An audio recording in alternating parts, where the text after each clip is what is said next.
एक जंगल में एक बड़ा ही प्यारा कंगारू रहता था। उसका नाम था बबलू। वह जंगल का राजा माना जाता था। बबलू को उसके लंबे और लटकती हुई पूंछ के कारण बहुत ही खास बनाता था। बबलू बड़ा ही उत्साही और जिज्ञासु था। वह हमेशा जंगल के हर कोने में घूमता और नई चीज़ों को जानने के लिए उत्सुक रहता। उसके दोस्त भी बहुत थे, जैसे बंदर, भालू, बिल्ली और चिड़िया। एक दिन बबलू को अपने दोस्तों ने बताया कि उन्हें एक पिकनिक पर जाना है। बबलू बहुत खुश हुआ और उसने तुरंत हाँ कह दी। पिकनिक पर पहुंचकर सबने एक सुंदर जगह चुनी और वहाँ अपने खाने का आनंद लिया। बबलू ने भी अपने लिए खास खाने का पैकेट लेकर आया था। पिकनिक के दौरान बबलू ने अपने दोस्तों के साथ बहुत मस्ती की। उसने खेले, गाने गाए और खाने का आनंद लिया। परंतु वापस आते समय बबलू को पता चला कि उसने अपना पैकेट खो दिया। वह बहुत चिंतित हो गया, लेकिन उसके दोस्तों ने उसे धीरे धीरे शांत किया और साथ मिलकर उसकी मदद की। वे सब मिलकर उसकी मदद करने के लिए जंगल की हर जगह खोदने लगे। आखिरकार बिल्ली ने बबलू का पैकेट एक पेड़ के नीचे मिला। बबलू ने बहुत ही खुश होकर अपने दोस्तों को धन्यवाद किया। इस कहानी से हमें यह सीख मिलती है कि हमें हमेशा अपने दोस्तों का साथ देना चाहिए और जब कभी भी किसी की मदद की जाए तो हमें उसका साथ देना चाहिए। इससे हमारी दोस्ती मजबूत होती है और हमें सहायता भी मिलती है।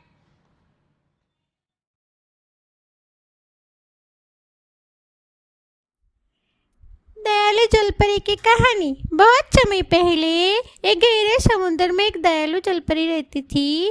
वह बहुत ही सुंदर और महान थी। उसके पास विशाल संपत्ति और शक्ति थी, लेकिन उसका दिल बहुत ही दयालु और सहानुभूति से भरा हुआ था। एक दिन जलपरी को समुद्र के किनारे पर एक नन्हा सा बच्चा मिला। वह बच्चा बहुत ही दीन और असहाय था। जलपरी ने उस बच्चे को अपने पास लिया और उसकी देखभाल की। वह बच्चे को अपना प्यार और स्नेह देती और उसे संजीवनी भोजन प्रदान करती। जलपरी ने उस बच्चे को अपना परिवार मान लिया और उसकी माता बन गई।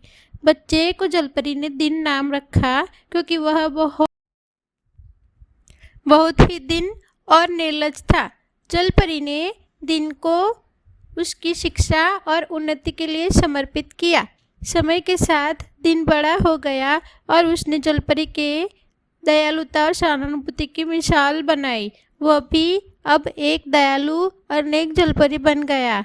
जलपरी और दिन की कहानी हमें यह सिखाती है कि अगर हम दूसरों की मदद करते हैं और उनकी सहायता करते हैं तो हमारा जीवन भी संपूर्णता की ओर बढ़ता है। दयालु और सहानुभूति ही सच्चे संबंध की मूल नींव होती है।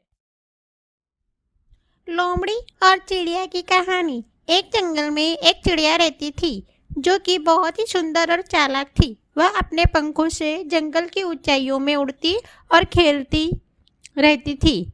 एक दिन वह एक लोमड़ी से मिली। लोमड़ी भी बहुत होशियार और चालाक थी। दोनों ने एक दूसरे के साथ दोस्ती की। लोमड़ी ने चिड़िया से कहा, तुम बहुत ही सुंदर और शानदार हो। मुझे लगता है कि हम साथ में बहुत कुछ कर सकते हैं। चिड़िया ने मुस्कुराते हुए कहा, हाँ लोमड़ी जी, हम साथ मिलकर बहुत कुछ कर सकते हैं। उन्होंने एक साथ बहुत सारी योजनाएं बनाई और उन्हें मिलकर काम में लिया।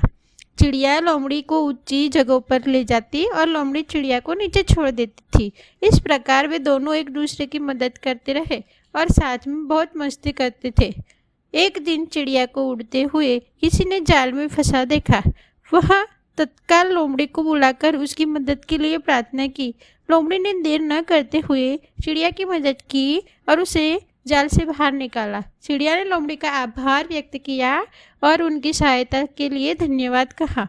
इस कहानी से हमें यह सीखने को मिलता है कि अगर हम साथ मिलकर काम करें तो हम किसी भी मुश्किल को पार कर सकते हैं। दोस्ती और सहयोग की शक्ति हमें हर परेशानी से निकाल सकती है।